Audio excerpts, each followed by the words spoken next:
Exodus chapter 13 verse 4. Today in the month of Aviv you are leaving. When the Lord brings you into the land of the Canaanites, Hittites, Amorites, Hivites and Jebusites, the land is swore to your ancestors to give you, a land flowing with milk and honey. You are to observe the ceremony in this month. Okay, so telling them when they're going to leave now in this month, and now the name of this month is the month of Aviv, and they are going to go to the land of the Canaanites, the Hittites, the Amorites. Why ultimately? So this is not just God leading them out into nowhere, this is God leading them out ultimately to go to the land of milk and honey, the one that He promised, right? And they then need to observe the ceremony in this month. Verse 6, for 7 days eat bread made without yeast, and the seventh day hold a festival to the Lord. So 6 days, so we've seen in the previous chapter already, I was explained the feast of the unleavened bread. No leaven even in the house, if so they cut off. So again they stated that no bread without yeast. And on the last day of this, on the seventh day, they need to hold a festival to the Lord. We've seen it as well already in the previous chapter. Verse 7, eat unleavened bread during those 7 days. Nothing with yeast is to be seen among you, nor shall any yeast be seen anywhere within your borders. Now in the previous chapter it was just a question of no yeast inside your house. Now in this chapter it's a little bit more, a little bit stricter in the sense of not any, even inside your borders, right? So it's not just a question of no yeast, but it's as well a question of no yeast even within your own borders. Now, wow, that is, yeah, I can't honestly even start to comprehend how that's going to work even. Okay, firstly, within your own borders. Remember, this is now God speaking of the fact that when they enter the land. Okay, this is now at that moment, as we stated before, no yeast in the house, although they had no houses, but where they're going to live. So where they're going to, in the tents, wherever they were not supposed to have any yeast, that is, they're still just as a group together traveling through the desert. But the moment they enter the land, okay, then they're going to be in houses, they're going to be all over the place. And it is going to be a lot more difficult to enforce all the rules and regulations. So what God therefore is going now, at this moment, this is, you are a big group but in a small place. The moment you enter the land, you're going to be still the same kind of group, but you're now going to be in a lot bigger place. So if, for example, while they were inside the camp that they were in their camp on the way to, not having any yeast inside their house, basically that would have meant that not having any yeast inside the whole encampment.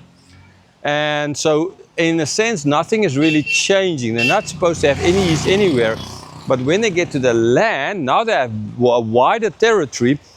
And to show their thankfulness towards God, even in this whole wider territory, they're supposed to have absolutely no yeast. Okay, so again, it's just the same group of people, wider territory, the same rules still applies.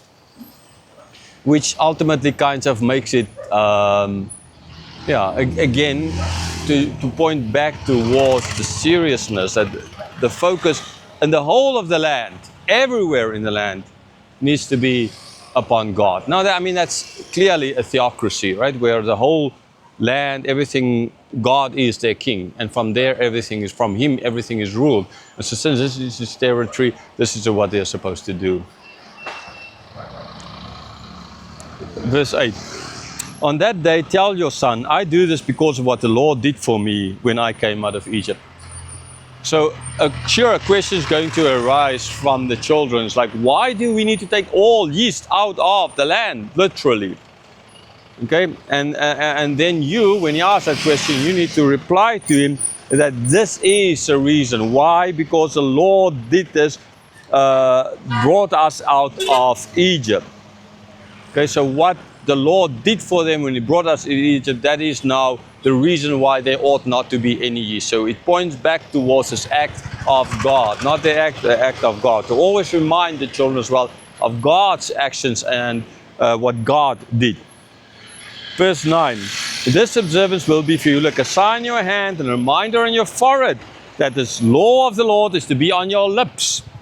For the Lord brought you out of Egypt with his mighty hand. Right, so you are to remember, right, that this observance is not just something you do, but it's a sign on your hand, it's a sign on your forehead. Why? It's a reminder. So sign in your hand, reminder on your forehead of what God has done. The law needs to be on your lips. You need to tell other people of this law of God. You need to make sure that they don't have the yeast, etc. Like to always tell others.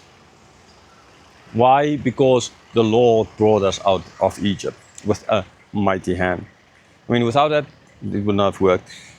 Verse 10, you must keep this ordinance at the appointed time every year.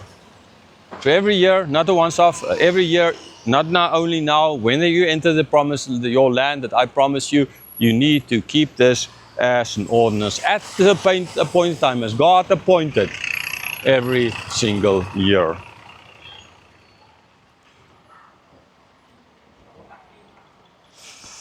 Okay, so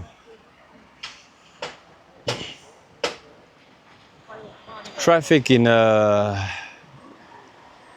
Silicon is super bad.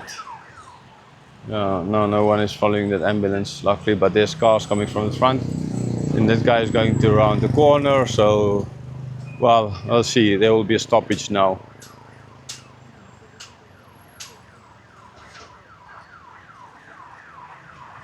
Oh, those guys not even trying to get to the side of the road.